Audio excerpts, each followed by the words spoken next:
bom dia a todos, bom sábado, que Deus abençoe a cada um de nós nesta manhã, que Deus seja louvado pela presença de cada um de vocês. O irmão Joacir, eu não esqueci o nome, tem um amigo da outra igreja ali do Guaianové, que é Joacir, é amigo meu, e Moacir, eu pensei que era Moacir, daí o irmão mencionou de novo, eu escutei Joacir. Tem outro que é Moacir também. Mas e o nome da irmã é Rogério. Sejam bem-vindos, os dois pequenos de vocês. Que Deus abençoe. Deus seja louvado pela presença de vocês. Sintam-se bem nesta pequena igreja, mas que a presença de Deus se faz presente aqui. Porque a palavra de Deus diz: onde estiver 2 ou 3, ali Deus está no meio. Então que Deus seja louvado pela presença de cada um de vocês nesta manhã. Amém. Matias mencionou do dízimo, eu lembrei do que o irmão mencionou ali. Então é como diz, sempre falam no final da música do dízimo e do relato ali, né? Provai e veja. E é isso que Deus pede de nós. Faça prova de mim e veja que Deus é fiel em tudo. Basta nós confiarmos que Deus cumpre a parte dele. Eu preguei em umas igrejas aí uns 3 sábados a fim de domingo, um tema que eu tenho aqui, mas antes de nós mencionarmos o tema, eu não sei se eu cheguei a pedir oração pela minha sogra, que passou por uma cirurgia há uns dias atrás. Tomou na vida algo bem difícil, né? Ela já com 77 anos, e aí o médico fez a cirurgia e está se recuperando em casa. Então, eu agradeço as orações de cada um de vocês e peço que continue orando pela recuperação dela. É Ana Rosa o nome dela, e que ela se recupere 100%. Né? Deus cuidou até aqui e Deus há de cuidar. E nós temos orado muito por ela. Hoje estou com os meus netos aqui, só o mais polaquinho do meio ali, que não é neto legítimo, mas passou a ser porque é filho da esposa do meu filho ali mais velho, o Rafael, né?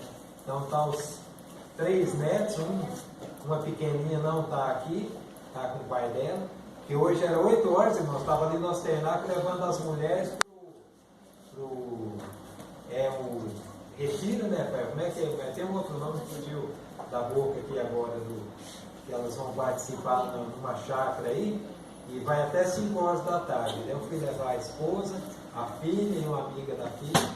Estão lá agora, mas que Deus esteja com elas lá também. Amém. Então, como eu ia dizendo, da minha sogra falou algo que ela dá um testemunho para nós como cristãos. Ela é religiosa também, mas não adventista, né? E ela com medo de tomar anestesia geral. E daí as filhas, para confortar, a gente sabe que é complicado, né? Mas as filhas: não, mãe, vai, a senhora vai lá, o anestesista vai aplicar uma agulha lá e a senhora vai só dormir, quando vê já fez a cirurgia. E ela com medo assim, daí ela parou e falou algo que, sem saber, ela dá uma lição para mim, para você, para cada um de nós, né? Ela disse assim: não sei que ele vai aplicar anestesia, eu vou dormir, mas e se eu não acordar? Né? O medo dela era dormir e não acordar mais ali após cirurgia ali.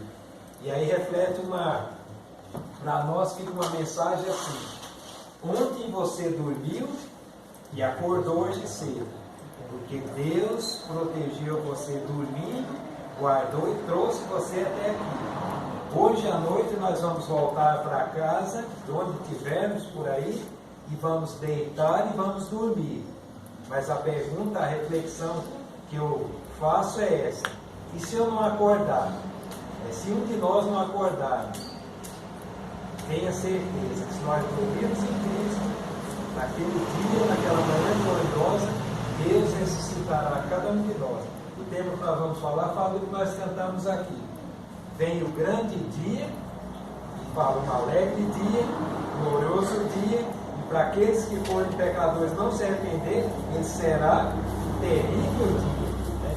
Mas pela graça de Cristo, você e eu, nós vamos acordar, porque Deus está no controle de tudo. Quando nós estivermos alicerçados nele, você e eu vamos acordar porque Deus vai nos acordar naquele dia. Né? Então, que Deus nos ajude a permanecer firme. O tema que eu tenho aqui, eu já preguei em umas 4 igrejas aí, e vou passando. É praticamente a lição nossa de hoje. Abra sua Bíblia em Apocalipse 14, que estava na lição aí, e vamos ler um texto, e daí eu vou meditar. Nós vamos meditar num tema que eu tenho aqui, de uma apostila, que eu tenho ela há muitos anos. Há 23 anos eu tenho essa apostila aqui. Apocalipse 14. Apocalipse 14, todos encontraram? Vamos orar mais uma vez e vamos ler o texto. Aí eu passo o texto para vocês. Senhor nosso Deus, nosso Pai, abrimos a Tua palavra nesse momento. Dá-nos, ó Deus, a luz do Teu Santo Bom Espírito, para que nós possamos compreender aquilo que vamos ver, ouvir e ler nesse momento e colocar em prática na nossa vida diária. Oramos, desde já agradecidos em nome de Jesus. Amém. A minha Bíblia, Apocalipse 14, 6 e 7, é o que estava dentro do tema da lição, diz assim: Vi outro anjo voando pelo meio do céu, tendo um evangelho eterno para pregar aos que se assentam sobre a terra, e a cada nação, e tribo, e língua, e povo, dizendo em grande voz, o verso 7, temei a Deus e dai-lhe glória, pois é chegada a hora do seu juízo, e adorai aquele que fez o céu, e a terra, e o mar, e as fontes das águas. Mantenha a tua Bíblia aberta, nós vamos ler depois, até o 12 mais ou menos, nós vamos ler aqui, que está dentro do tema. Mas eu pus algo aqui, um anjo voando pelo meio do céu. O que a profecia quer dizer? Nós vamos ver um anjo com 2 asas, como nós vemos nas ilustrações de um homem com 2 asas. Lógico que os anjos têm asas, isso é bíblico, né? Nós vemos eles voando no meio do céu aí, não vamos ver, mas diz assim, que o evangelho eterno tanto para trás como para frente, até Jesus voltar, e quando Jesus voltar, esse evangelho ainda vai valer, porque lá na nova terra, nós não vamos pecar, porque esse evangelho ele é eterno, as leis de Deus vão ser cumpridas até o fim. Então esse anjo diz assim, temei a Deus e dá-lhe glória, pois é chegada a hora do seu juízo. E aí diz assim, adorai aquele que fez o céu, a terra, o mar e as fontes das águas. Eu pergunto para vocês aqui, qual é a razão que nós temos para adorar a Deus? Qual é a maior razão que nós temos para adorar a Deus? Por que nós adoramos a Deus? Criador. Exatamente. Satanás, sabendo disso, que ele é o Criador. Alguém aqui já leu aquele livro Viagem ao Sobrenatural? Você leu? Então, quem não leu, leia. Ele fala muito de um rapaz, né, que ele foi por um caminho perigoso, né, espiritismo e tudo. Então, onde ele ia, sempre tinha aqueles espíritos, aqueles coisas que do lado do inimigo sempre diziam de que maneira ele gosta de ser chamado, né? E ele gosta muito de ser chamado Senhor Deus. Por isso que a Bíblia diz, o Deus desse século cegou a mente e os olhos das pessoas. Então ele gosta muito desse título, né? Senhor Deus, porque ele quer ser igual a Deus, ele quer ser semelhante ou acima de Deus. E aí, a única coisa que ele treme, sabe quando é que ele escuta? Deus Criador, é aqui. O Deus Criador dos céus, da terra, do mar e das fontes das águas. Então, queridos irmãos, sempre você vai ver uma crítica para você dizendo assim, Joacir, de que igreja que você é? Aí você diz, eu sou da Adventista. Aquela que não deixa trabalhar no sábado, aqueles guardadores, aquela seita que guarda o sábado, né? Divaldo, que igreja você é? Não sou Adventista. Aquela que proíbe trabalhar no sábado, aquela seita que não pode. Então sempre tem uma crítica quanto ao dia de hoje, o sábado, que está na lei de Deus. E nós vemos o inimigo, como ele é astuto, ele pega e atinge exatamente esse dia, o dia de sábado. Você nunca vai ser criticado aí e dizer assim, você é daquela igreja que não pode adulterar? Você não vai ouvir isso. Não, você é daquela igreja que não permite que os membros roubem? Você também não vai ouvir isso. Daquela igreja que não permite que os membros matem alguém? também não vai ouvir. Então ele, sendo astuto, o que ele pegou? No dia do sábado, que Deus diz assim, lá no quarto mandamento diz, temer a Deus e dar-lhe glória, né? E aí termina dizendo, adorar aquele que fez o céu, a terra e o mar e todas as fontes das águas. E onde nós vemos esse relato? Nos mandamentos de Deus. Na criação, né? Mas qual mandamento que fala exatamente isso? Exatamente. Viu como é o inimigo é astuto? Ele pega exatamente esse ponto. Que Deus diz, temei a Deus, é como se Deus dissesse assim, olha meus irmãos, evangélicos do mundo inteiro, olhem para a palavra de Deus, que tem um mandamento que mostra Deus como Criador, e o dia de sábado é válido para guardar. Temer a Deus e dar-lhe glória, e aí pega a parte que está no mandamento de Deus. Então aqui, eu tenho uma apostila, você vê, a Bíblia não vai parar nela, mas agora parou. Essa apostila, eu tenho ela mais ou menos 25 anos, eu tenho essa apostila. Um pastor me emprestou ela para eu copiar. Obrigado, viu? Me emprestou ela para eu copiar, só que daí ele foi transferido para Brasília, de Brasília para o Rio de Janeiro, do Rio de Janeiro voltou perto de Brasília para Goiânia, e aí o pastor Paulo Rogério e a Bíblia aqui, e a apostila aqui, ele falou, irmão, fica com ela, que eu dou um jeito que eu não vou voltar mais para Curitiba, nem tão cedo. E agora ele está de volta aqui em Curitiba. Não sei se alguém conheceu o pastor Paulo Rogério Batista, não sei se chegou a conhecer ele. Conheço. Então, era do pastor Paulo Rogério nessa apostila. Você veja. Ele está em São Paulo? Oi? Ele está em São Paulo agora. Ele teve em Curitiba esse tempo atrás, até uns 2 anos atrás ele estava aqui. Eu fui na pregação dele, ele estava fazendo um programa lá em São Paulo. E agora acho que ele foi para lá de novo, né? E ele me deu essa apostila. Mas veja bem, há 26 anos atrás, essa apostila já falava tudo o que nós estamos vendo hoje. Temei a Deus e dar-lhe glória, ou seja, volte os olhos, povo evangélico, povo cristão, volte os olhos nos mandamentos de Deus, que eles ainda são válidos. Então eu vou ler aqui, até hoje eu não consegui passar ela no PowerPoint, né? A gente viria ali, né? Mas ela diz assim que temer a Deus e dar-lhe glória, isso aqui está no livro Conflito dos Séculos, página 436.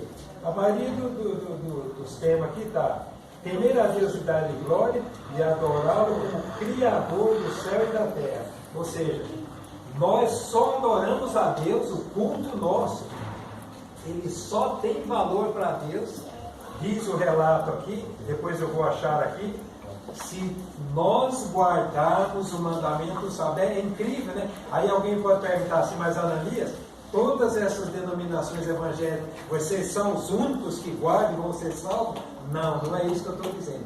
Todas as denominações, pode falar. Então, eu estava lá, com um colega meu lá em Corumbá, na igreja, aí eu falei para ele assim, ele falou para mim, você não vai trabalhando lá hoje não? Eu guardo o mandamento de Deus. Só que ele falou assim, você ainda está na época da vida, porque naquele momento que ele rasgou o real lá, né? Cortou o real lá. Eles falam que é apoio dos mandamentos. Apoio dos mandamentos antigos e tem que viver no novo. Eles estão vivendo no velho ainda. Eu falei, não, nós estamos vivendo a mesma coisa. A partir do momento que ele cortou o real, né? Estamos seguindo o novo, o velho de Deus. Ele está estudando a Bíblia. Mas desde o começo prevalece. Eu falei para ele isso, ele falou assim, pô, mas não sei. É porque muitos irmãos não entendem aí que quando aquele véu se rasgou, foi caído o mandamento sim, mas o mandamento cerimonial. E aí caiu. E aí quando Deus, por que cerimonial? Porque quando aquele véu se rasgou, aí não precisava mais sacrificar cordeiros, né?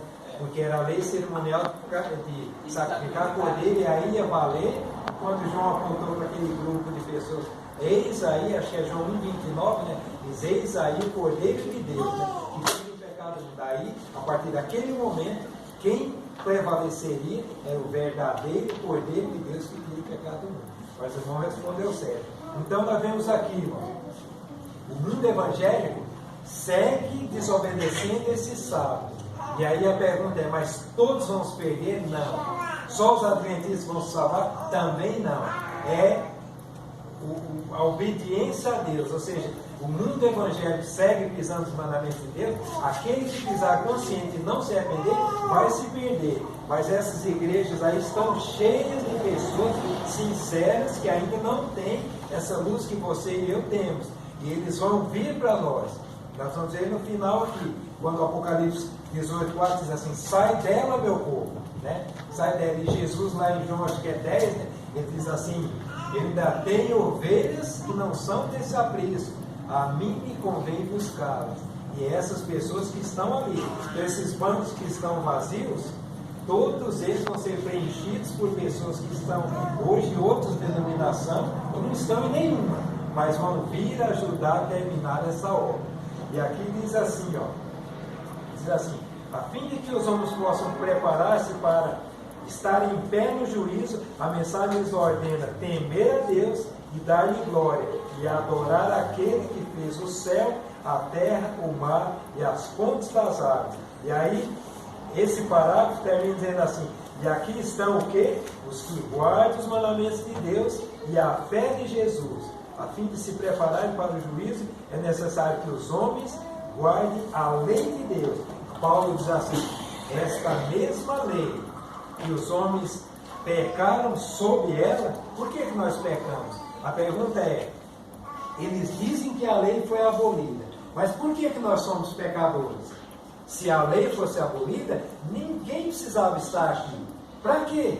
Buscar a Deus se eu não sou pecador, né? Eu já estaria livre do pecado. Então Paulo diz aqui: a mesma lei que sob ela, sobre a orientação da lei, eu pequei. Por que eu pequei? Não matarás. Se eu matei, é essa lei que vai ser o meu julgamento. Eu não sei se alguém aqui já teve num tribunal onde é julgado. Teve já, né, irmão Batista? Então, o que você vai ter ali? Juiz, advogados, promotores e testemunhas vão estar ali. Mais dois escrivãos. Exatamente, para anotar, né?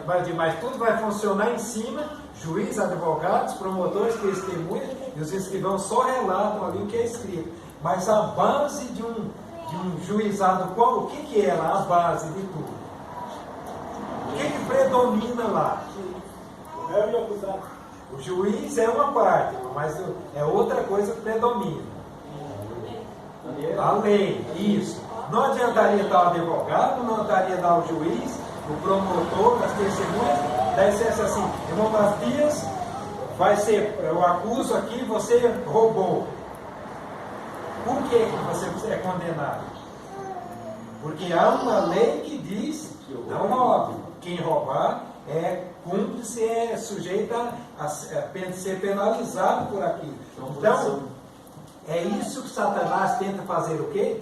Vendar dos olhos do povo. Se não há uma lei, não há pecado. Aí você pode fazer o que quiser.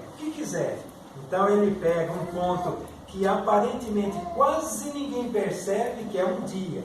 Em 1974, eu ouvi a mensagem adventista pela primeira vez, dos dois atuais cunhados, né? Naquele tempo, eles pregavam, os dois eram afastados da igreja e falavam do sábado e de uma igreja, assim, que adventista sétimo dia, que ficava em pé até sétimo dia. Isso é uma seita, eu pensava, né? Daí ele falava assim: Ananias, aqui o sábado Deus manda guardar. Eu dizia: Tião, não matar eu sei que é mandamento, não roubar eu sei, um monte de coisa, mas dia não é mandamento. Ele dizia: é porque é Deus que fez. Veja, e eu bati o pé só porque era um dia. Se ele falasse qualquer outro, eu ia aceitar na hora. Como ele pegou o dia, eu questionei aqui. Então muitas pessoas hoje questionam por ser um dia, mas aqui diz assim: nenhum culto é agradável a Deus, nenhuma adoração ela é agradável a Deus, se não observarmos o santo sábado. Sabe por quê? Porque o santo sábado é o único dia que diz assim: temei a Deus, dê-lhe glória e adorai. Nós estamos aqui para adorar a Deus. Aí entra aquele que fez, que criou os céus, o mar, a terra, as fontes das águas e tudo que neles há. Aí no tudo que neles há está esse grupo de pessoas aqui. Quantos nós estamos aqui? 20 pessoas, 20 adoradores a Deus tudo que neles há, aí entre as pessoas.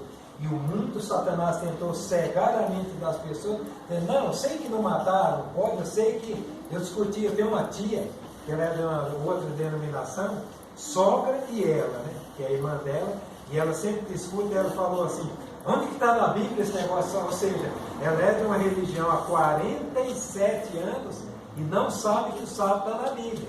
Então é isso que o inimigo quer, que a pessoa fique sem entender aquilo, vendado os olhos. Daí ela falou, Nani, onde que está na Bíblia esse negócio de sábado? Eu falei, está na tua Bíblia, na minha, no Êxodo 20, aí tem os textos para ela. Ela falou, eu não quero saber disso, eu só sei de uma coisa, eu adoro um Deus que criou o céu, a terra e o mar. Eu falei, exatamente isso que você falou, está no mandamento que você não aceita. No sábado, Deus é criador do céu, da terra e das fontes das águas e tudo que está aqui. Aí ela virou assim e saiu, eles não deram vida, né? Então, se essas pessoas ficarem teimando, aí é onde entra. Todas as denominações que pisam nos mandamentos de Deus vão ser sujeitos ao juízo, por quê? Porque eles tiveram a Bíblia na mão, a Bíblia aberta, pregadores falando que não precisa, e elas, ao invés de crer na palavra de Deus, creram no Ananias, no membro Ananias. E Deus quer que me ouça, mas presta atenção, isso é bíblico. Os bereanos faziam isso, né? Ouviam as pregações de apóstolos, pessoas ungidas de Deus, e em casa eles diziam, será que é aquilo mesmo? E analisavam e viam que era daquele jeito. Então Deus diz assim, temei a Deus e dai-lhe glória, pois é chegada a hora do seu juízo. Aqui tem um ponto que diz assim, universal, aqui, se tivesse sido sábado, isso aqui está no livro, sempre é nesse livro que eu mencionei para você, Conflito do Século, página 436, esse é 437, na outra página.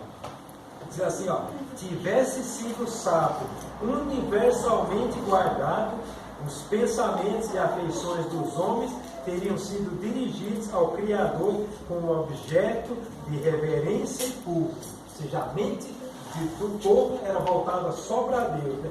E continua dizendo assim, jamais tendo havido idólatra, ateu ou incrédulo. A guarda do sábado é um sinal de lealdade para com o verdadeiro Deus, aquele que fez os céus, a terra e o mar e as fontes das águas. Ou seja, você não ia ver um ateu, uma pessoa criticando a Deus, né? Você não ia ver tanta falsa adoração, porque nós vemos assim, o mundo hoje pensa, os religiosos pensam assim, não, eu não adoro aquilo que o povo do passado adorou. Nós vamos ver daqui já no próximo texto aqui. Ele diz assim, eu não adoro, mas sem saber eles estão adorando tudo que o do passado fez. Toda a idolatria do passado eles vão ver, que é o que eu queria ler aqui, esse outro verso aqui para vocês.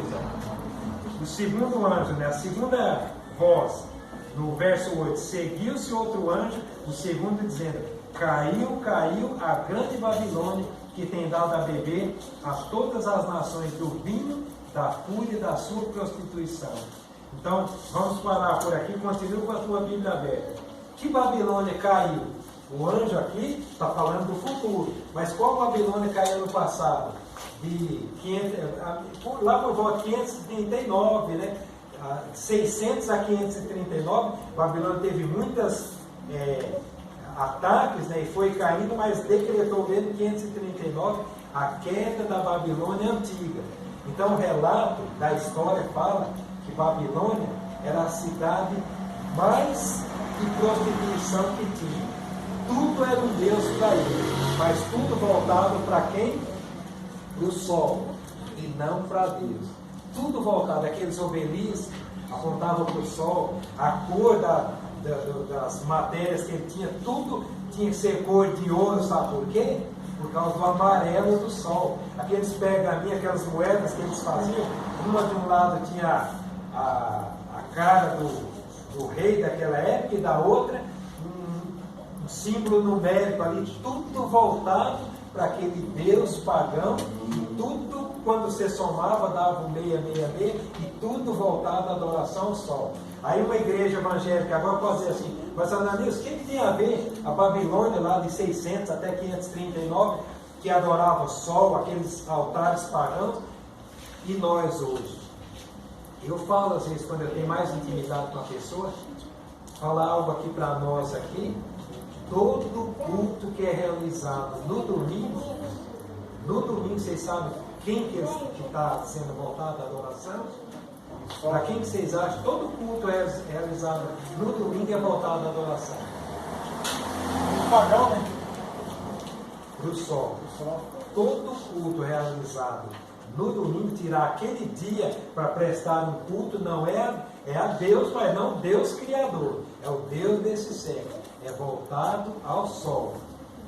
Eu mencionei até uma irmã ali no sábado passado, eu preguei ali no grupinho do Parque Iguaçu, ela me questionou, não, irmã, mas a Babilônia aqui não é a do passado que adorava, está falando da adoração pagã, mas é da espiritual. Eu falei, irmã, essa paganismo já começou lá do passado, antes de Cristo, e a espiritual só continuou.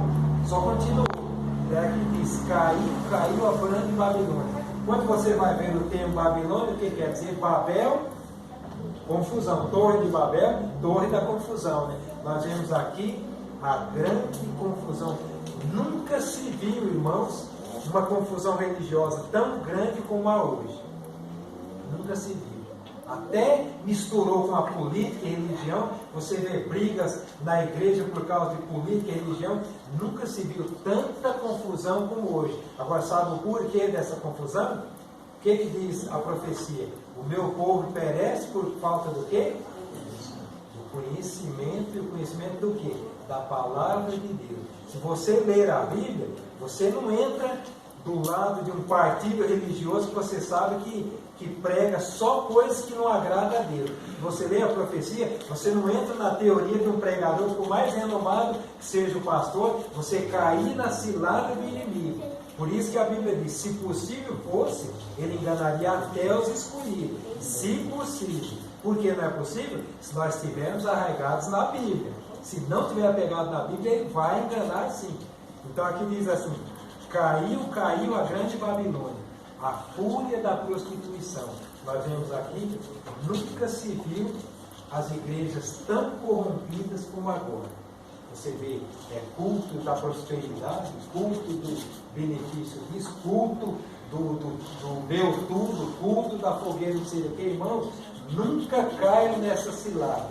A palavra de Deus diz assim, meu é o ouro, minha é a prata.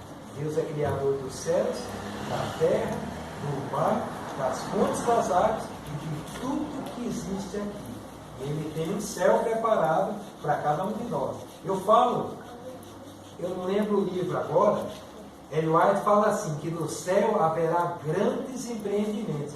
Eu já vi adventista, eu já vi membros, pessoas estudiosas da Bíblia achar que no céu nós vamos ficar assim, parados, um rio bonito, árvores e flores lindas, e nós só assim, olhando, andando assim, sem fazer muito barulho. Se o céu fosse que se você queria ir para o céu, você não vai para um jardim onde você vai se divertir, águas, ver os lambarezinhos na água assim, você ficar assim, não pode falar alto, não pode... Bem, a Bíblia diz que no céu haverá lugares quietos e tranquilos, mas do que? Desse zum que você ensurdece você, barulho de moto, de carro, cachorro latindo, gente gritando e aquela perturbação de som, ninguém gosta disso.